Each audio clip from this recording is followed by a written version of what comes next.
Oficialmente la Guerra del Chaco empieza con la gran batalla de Boquerón. Han pasado 87 años y todavía quedan algunas preguntas ahí en el alero.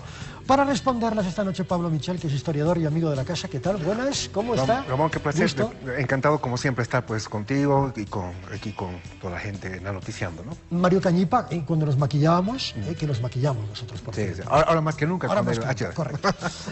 Me comentaba la importancia gravitante de Boquerón en el devenir de la Guerra del Chaco. ¿Cuál es? Bueno, hay que verlo desde varios puntos de vista, ¿no? Desde el punto de vista, digamos, militar, como dice el general Luis Fernando Sánchez, uno de los historiadores más connotados actuales de la historia boliviana, historia militar, es una defensa sin idea de repliegue, no hay una intención de repliegue. Como este tipo de defensas, hay unas 6 o 7 en la historia de la humanidad, desde la más remota antigüedad. Estamos hablando de Masada, o sea, de guarniciones o de grupos que van a defender, pero no se van a rendir, o sea, van a perecer ahí. Claro, en el caso de Boquerón, finalmente hay una rendición. Pero claro, ese tipo de defensas donde no va a haber, digamos, alguna otra iniciativa más que defender y resistir. Masada es una, está Camerone, está el Álamo, hechos históricos mundiales y, digamos, para una forma de, no enorgullecernos, pero sí para tomar nota de lo cruento que fue esta defensa de Boquerón.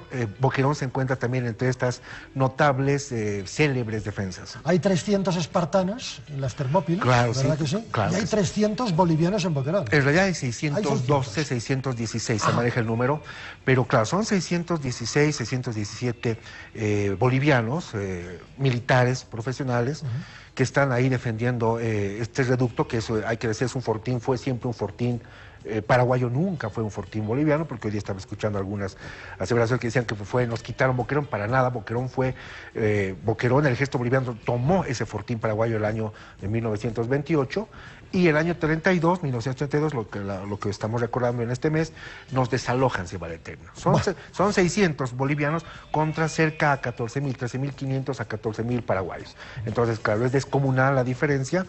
Y lo que llama la atención es que de esos 14.000 paraguayos van a morir 7.000, aproximadamente la mitad, y de estos 600 bolivianos van a morir 300. Entonces, estamos hablando de la potencia de tiro, la tenacidad y lo sangriento que fue esta defensa. O sea, perdieron mucho más, aunque es una victoria finalmente para el Paraguay. Yo creo que es una victoria pírrica, porque a la larga el costo en vidas humanas es tremendo. O sea, el Paraguay tiene un golpe tremendo, durísimo, porque estamos hablando de 7.000 hombres, inclusive cadetes, casi niños, jóvenes niños, que pues se estrellaban a las puntas defendidos por ametralladoras pesadas bolivianas. Y claro, las memorias de muchos excombatientes bolivianos muestran esta ferocidad y también la disciplina de los oficiales y tropa boliviana, ¿no? Claro, ametralladoras Vickers. Claro, las Vickers. Ametralladoras británicas, sí, bien instaladas, bien apuntaladas y bien defendidas, bien pertrechadas. Claro, y además es notable porque a Hans Kuhn se le echa la culpa de muchas cosas, pero hay que tomar en cuenta que esa forma mentis, esa doctrina prusiana es la que hereda nuestro ejército boliviano, sí, y que la que justamente va a hacer que sea pues muy disciplinada esa defensa, ¿no? Entonces estamos viendo que finalmente por la heroicidad y el valor, inclusive se va a producir un hecho que es muy poco común en la historia militar universal, que van a ser luego ya prisioneros los bolivianos, van a ser incluso aplaudidos cuando desfilaban o marchaban como prisioneros en las calles de Asunción, algo que muestra esa ferocidad. En Argentina sale un diario que dice, hoy en Boquerón están escribiendo unos cuantos bolivianos una de las páginas más gloriosas de la historia militar universal, ¿no? Entonces, esta defensa, pues todo el mundo escuchaba por radio y leía la prensa de esa época, pues con una emoción, porque bueno, era esa mano en el vidlo, ¿no? Esa cosa que estaba tan profunda y tan espiritual además. Profunda y espiritual cuando se trata de temas históricos es Mario Cañipa. A ver. Perfecto. Compañeros ahí en la mesa en la que están discutiendo un tema tan interesante. Yo creo que, no sé si comparten y les invito a discutir sobre esto, 87 años después de la batalla de Boquerón, lo que los bolivianos podemos seguir aprendiendo de esta épica jornada es el valor, la valentía, el heroísmo, la entrega, la bolivianidad, el patriotismo del soldado boliviano, que ha quedado marcado en la historia a partir de esta batalla como uno de los más grandes en toda la región. No sé si comparten esto, compañeros en la mesa de trabajo. Traslado la pregunta al historiador porque yo en el tema de defender banderas soy bastante escéptico siempre. Claro, bueno, sí. En nombre de las banderas y del heroísmo se mueren muchas generaciones de jóvenes. Y yo cada vez estoy, querido Ramón, más convencido de lo mismo. Pienso que a veces el discurso nacionalista, chauvinista, ha generado mucho dolor. O sea, ni un centímetro de territorio, ni una molécula, ¿no? Y esto que ocasiona, pues, estas desgracias. Evidentemente, al final de la guerra, porque esto se tiene una visión todavía pesimista en las frías estadísticas de la guerra, es que hoy día podemos hablar, por ejemplo, al final de la última batalla de Villamontes, y que llama la atención que se le dé más importancia a Boquerón y no a Villamontes, que es la última batalla, y es la batalla que Bolivia finalmente la gana. Claro. Sun Tzu, en El arte de la guerra, en su gran libro El arte de la guerra, dice una cosa muy interesante: no gana una guerra el país o el ejército que gana más batallas. Gana e impone sus condiciones a la larga el país que, aunque no haya ganado ninguna batalla anterior, gana la última guerra. Claro, La última batalla. Eso es lo que le pasó, por ejemplo, a los Estados Unidos, el tema de Vietnam, ¿no?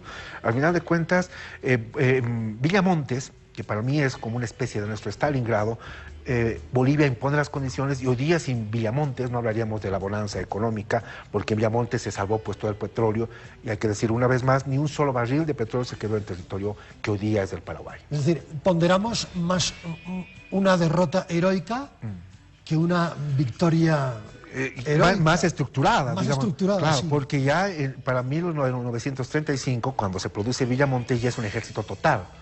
Hasta antes, el 32, 33, era un ejército que se mandaba pues a cuentagotas, como dijo el expresidente Mesa hace algún tiempo en su documental. Y es cierto, fue a cuentagotas. Pero lo cierto es que para Villamontes ya es un ejército cohesionado, y además también ya había aprendido muchas cosas. ¿Qué lecciones aprendió el ejército boliviano del Chaco? Yo creo que hay que destacar el tema de la logística, que fue fundamental. ¿Por qué no mandó Salamanca, que tuvo muchos errores, en mi criterio, mandó de golpe a las tropas? Porque él decía, no puedo mandar de golpe, porque ¿con qué suministro los voy a mantener? Claro. Y la pregunta es, ¿y el Paraguay de qué vivía? O sea, el teatro de operaciones, el terreno de operaciones de cualquier guerra tiene que proporcionarle a un ejército agua, forraje, alimentos, y eso es lo que no pensó, digamos, de alguna forma, no conocía muy bien el tema militar Salamanca, ¿no? Que era finalmente el supremo en la guerra. Entonces creo que el tema de la logística fue fundamental. A partir de la guerra del Chaco y de esta experiencia tan dolorosa para Bolivia, son 31.600 muertos bolivianos, y 20.000 entre desaparecidos, mutilados y heridos. De esta experiencia, bueno, por ejemplo, la carrera de ingeniería, la arma de ingeniería fundamental, ingenieros para el tema militar, por ejemplo, el tema logístico también fundamental. No olvidemos que hasta 50 años antes, en la guerra del Pacífico, tanto el ejército boliviano, varias veces hablamos contigo, el ejército boliviano y el ejército del Perú, se manejaba por rabonas, eran las que manejaban el tema logístico. Y mira, 50 años después estamos recién aprendiendo, tratando de manejar este tema de logística, que una guerra, un teatro de operaciones es fundamental, ¿no? Un día como hoy, hace 87 años, quedaban ya 300 y poco más soldados en el Fortín Boquerón, soldados bolivianos que resistieron durante 23 días un asedio impresionante de los, en ese momento, enemigos en la guerra. Voy a mencionarles 3 nombres, compañeros, en la mesa de trabajo. Pablo, a ver qué opinión te merecen ya para ir cerrando la entrevista. Manuel Marzana, Charato Ustares y Germán Busch. Bueno, son hombres, símbolos de esa generación chaqueña, de la guerra del Chaco. Para hablar de Boquerón, por ejemplo, yo tal vez dejaría a un lado al gran centauro boliviano Germán Busch, no solamente un gran militar, sino, para mí, cada vez lo digo, es un gran estadista, pero él no va a tener una participación, digamos, de primera línea en Boquerón. Eso no es gravitante. En Boquerón, claro. Él es un joven oficial. Pero hablemos de otros jóvenes oficiales que sí están en primera línea. Bueno, Marzana, que es el comandante, es un coronel, teniente coronel. Luego está una generación muy interesante los llaman los juramentados, porque hicieron en en un café en la ciudad de La Paz, antes de irse, antes de que salga el tren, hicieron un juramento de no volver con vida si perdían Boquerón. Estamos hablando de Rosendo Villa, el famoso, conocido como el Teniente Fantasma, que tiene inclusive una cueca muy linda en su honor. Es cierto. Después está, bueno, Charato Ustares, que para ambos ejércitos es conocido como el primer satinador, si vale el término, el primer cóndor satinador, porque era un hombre que conocía de palmo a palmo el Chaco. Y lo que llama también, lo que fue un golpe muy duro en la moral del ejército boliviano fue justamente la muerte de estos oficiales, sobre todo de Charato Ustares, que pues hubiera sido fundamental, valiosa su participación en el resto de la guerra. Y bueno, en la primera acción lo vemos morir, ¿no? Eran también gente que justamente por esa influencia del nacionalismo querían pelear, y en el Paraguay querían pelear. Las tragedias de la guerra y después la madurez pasa después cuando ya se está llegando al final. Pero al principio, en cualquier parte del mundo, todo el mundo quiere ir a la guerra, ¿no? Como suele suceder, mi querido Pablo, fue una guerra entre dos pobres, bendecida por varios ricos. En parte sí, ¿no? Pero también hay que decir esto, y cada vez estoy más convencido, es una guerra que en realidad la inicia Bolivia, y ahora hay que ser muy, muy claros y muy autocríticos. Bolivia la inicia porque Bolivia, el objetivo fundamental de Bolivia era salir al Atlántico por el río Paraguay. ¿Por qué razón? O sea, no se puede entender la guerra del Chaco sin la guerra del Pacífico. Al haber Bolivia haber perdido su salida al Océano Pacífico 50 años antes, sí, 50. Entonces salir al Chaco era una necesidad, no era un capricho. Y Bolivia de alguna forma precipita esa guerra. Hay que decir que a partir de 1939 Bolivia ya no es un país mediterráneo.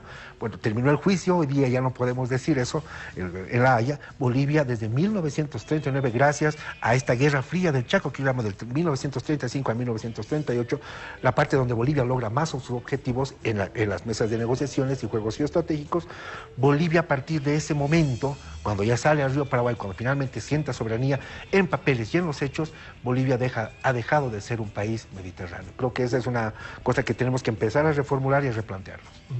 Digamos que nací en el Mediterráneo, como decía Serrat, y ahora acabaremos en el Atlántico. Bueno, lo cierto es que desde 1939 ya no somos mediterráneos. Ya no somos mediterráneos. Pablo Michel, muchísimas gracias por haber estado con nosotros. Ramón, un placer, pues.